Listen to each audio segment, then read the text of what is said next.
Docdoron versus Albino.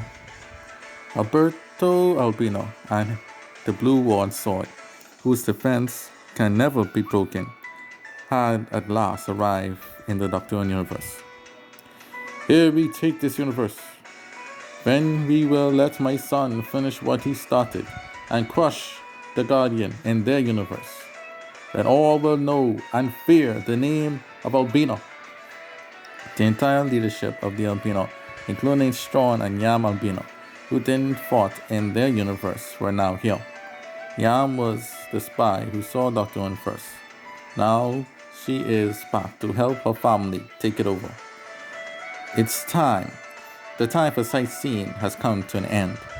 Now is the time for action, Yam gleefully said as she had her space suit in tow.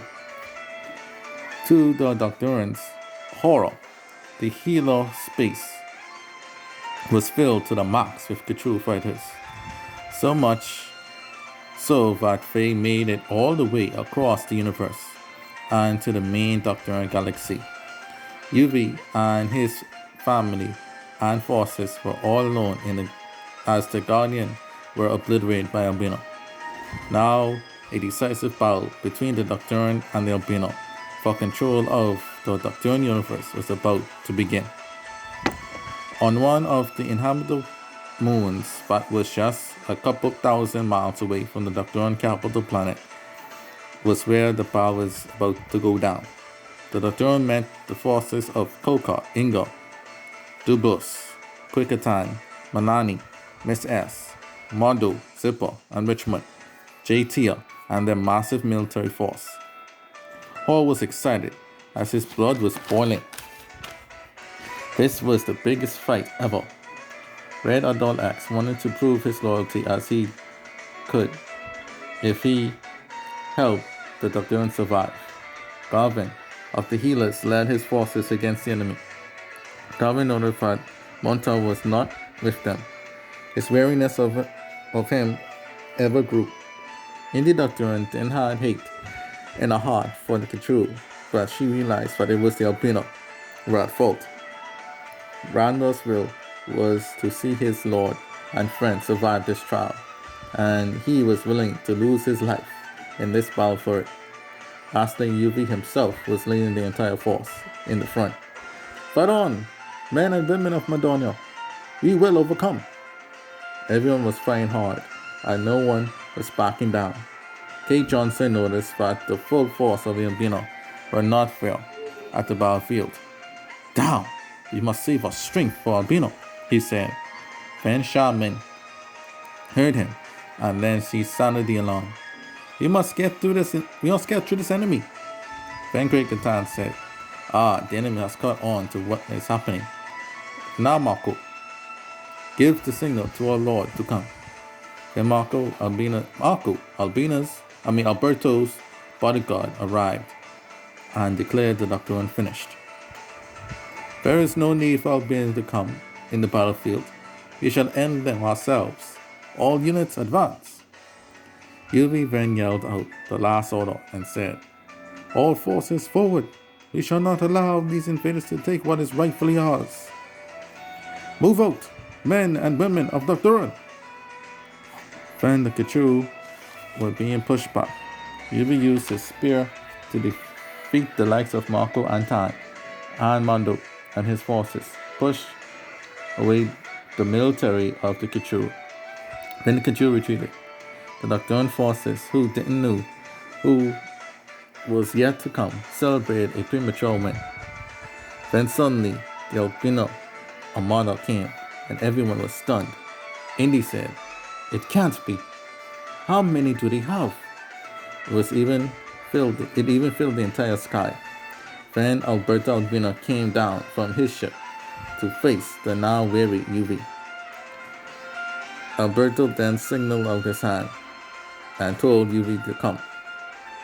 Then UV charged. The two of them dueled, and Alberto was just toying with him as he met UV's spear hit for hit with his sword.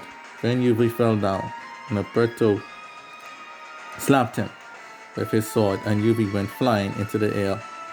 and to the dirt. Next, Alberto then slowly walked to UV mockingly and said, "This is the strength of Docdoron? Pathetic." Then he hits UV again. "I shall have you be my servant. No, you shall clean my shoes. Nah, I'll kill you now, and then this war will be over."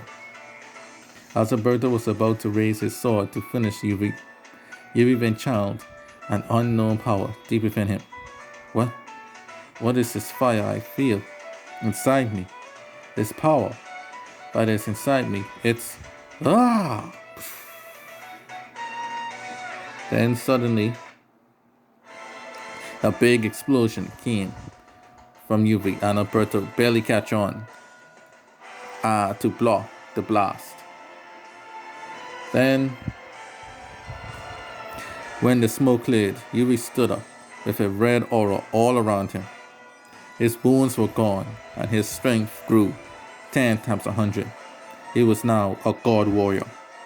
The first god warriors occurred during the olden days of the very first universe, where the Docdoron and Klachuru were at war with each other, and their powers and abilities increased. Now UV had the same powers as his forefathers, but defeated Delta and the evil planet Magontezen. "What is this?" cried Docdoron Albeana. Now was the time for UV to show his true power. Going from head to toe, and his spear as well as UV stood tall and stepped forward and said, "The powers of my forefathers are upon me." Then UV held out his left hand out and looked back a little at his forces behind him and said, Stay back, everyone. I and I alone shall chase away these fiends from our universe for good." Next, UV moved like lightning and smoked the tanks and ships of the Albeana forces. UV dodged the fire of Thorn and destroyed Nu's mechs. UV then broke through Shingato's hard carbony exterior. Nastily, he wrecked Carla's weapons. Impu and Strong got knocked out by UV's spear. UV then set his sights on Alberto Albeana himself. "Come, let's see if you can block this." Then UV went spear first into Alberto. Alberto's sword held up, but then UV took Alberto up into the sky and went up to where little to no air was. Alberto was starting to lose consciousness. "I can't breathe."